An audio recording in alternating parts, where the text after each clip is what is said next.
Nyuma y'uko dusobanuye amazina mu gice cya gatatu, hari amazina amwe abakunzi bacu badusabye ko twabasobanurira.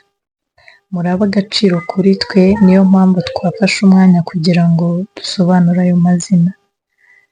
Mu gusobanura aya mazina twifashishije urubuga rwa 7reflection.com.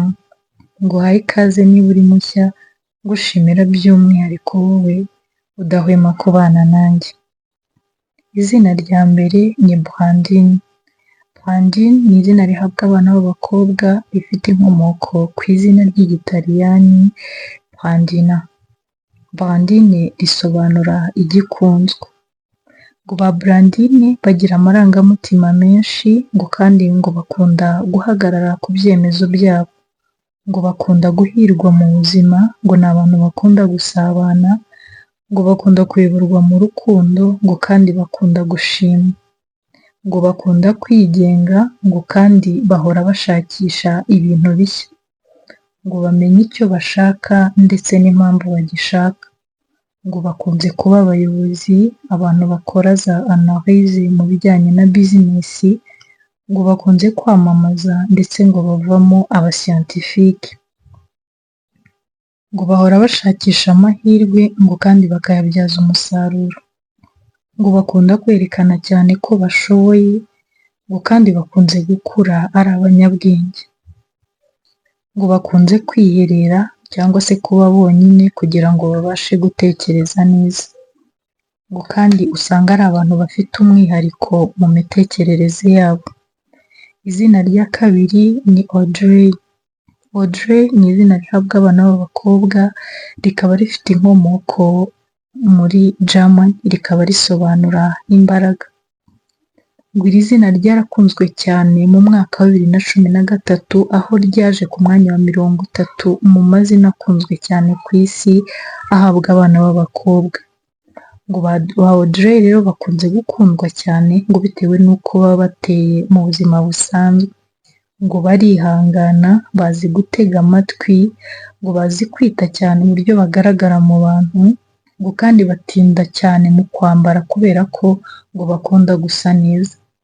Ngo bakunda kumva cyangwa se kuba bari ahantu abantu batanga ibitekerezo bizima cyangwa se byubaka, ngo kuko kuba ahantu hari abantu badafite ibitekerezo by'umumaro ngo birabavuna.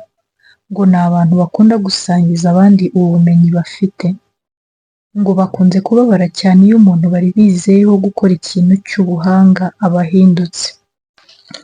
Irindi zina ni Bruno.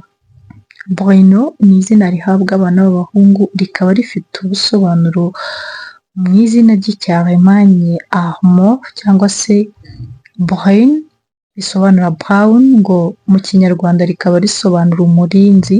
Ngo ni izina rikunze guhabwa abana b'abahungu bafite imisatsi y'umuhondo ndetse ngo n'amaso y'ubururu. Ngo ba Bruno rero ngo ni abantu bagira ubunararibonye mu kumenya ibintu, ngo bigatuma bakunze gukora cyane ibintu byinshi bitandukanye, ngo kandi bimwe bumva ko bafite n'imbaraga. Ngo barakunda cyane, ngo ariko ni ba bantu bakunda gukunda abantu bazi, ngo cyangwa se ba bantu bamaze kumenyera. Ngo kandi bakunda abantu babaha amasezerano, ngo kubera ko bakunze gukora cyane kandi bakitanga, ngo impano bumva wabaha iruta izindi ngo ni ukubashimira. Ngo bagira amatsiko menshi kandi ngo bakunze kuvumbura ibintu bitandukanye. Ngo bakunze gusabana, ngo kandi kubagira inshuti ni ibintu bitagorana. Ngo barikunda, ngo kandi bakunda kureba ibintu mu buryo bwabo. Irindi zina ni Christella. Christella ni izina rihabwa abana b'abakobwa, rifite inkomoko mu Bugiriki. Ni izina risobanura ice, urubura cyangwa se ukurikira Imana. Ngo ba Christa rero ngo ni abantu bakunda gusabana, ngo bazi gufata inshingano, ngo bakunda kwigenga, ngo ariko bakamenya kubabarira. Ngo bazi gutera abandi imbaraga mu byo bakora, ngo barakundwa, ngo kandi bagakunda ngo ubibereke. Ngo ni abantu bakunda yuko wabashimira mu gihe cyose bagukoreye ikintu cyiza. ngo ba Christella rero ngo barakundwa cyane, ngo bagira amaraso akundwa, ngo ariko ngo bakunze kubabara mu rukundo kubera ukuntu abantu babakunda ari benshi, rimwe na rimwe iyo badashizemo gutekereza cyane ngo usanga bababaye kubera amahitamo ngo ntabwo ajya aborohera. Irindi zina ni Ariyaha. Ariyaha ni izina rihabwa abana b'abakobwa, rikaba rifite inkomoko mu giheburayo, risobanura Imana y'intare. Ngo ba Ariya ni abantu batuje, ngo bakunze kugirwa inshuti ndetse bakunze no kuzigira. Ngo bakunze kuba abagwaneza, ngo kandi bagira igikundiro. Ngo ni abantu rero bakunda amazi cyane, ngo ndetse n'ahantu hari umuyaga. Ngo bakunze kuba hamwe n'abantu babaha ibitekerezo byerekeye n'iterambere ry'ubuzima bwabo. Ngo bakunda gukundwa kandi bakabyerekwa. Ngo ni abantu bakunze kumva abandi kandi bagatanga inama z'uko babona ibintu. Ngo bakunze gukora cyane, ngo baba abanyabwenge, ngo kandi bazi gufata inshingano. Ngo bakunze kuba beza, ngo kandi bazi gufata inshingano z'ubugore nk'igihe bageze igihe cyo gushaka.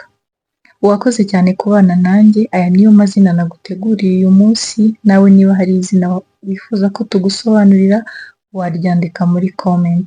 Niba wakunze ikiganiro rero ntugende udakoze subscribe, kandi ku nzogera ukore share kugira ngo tubane umunsi ku wundi. Bye bye, ndabakunda.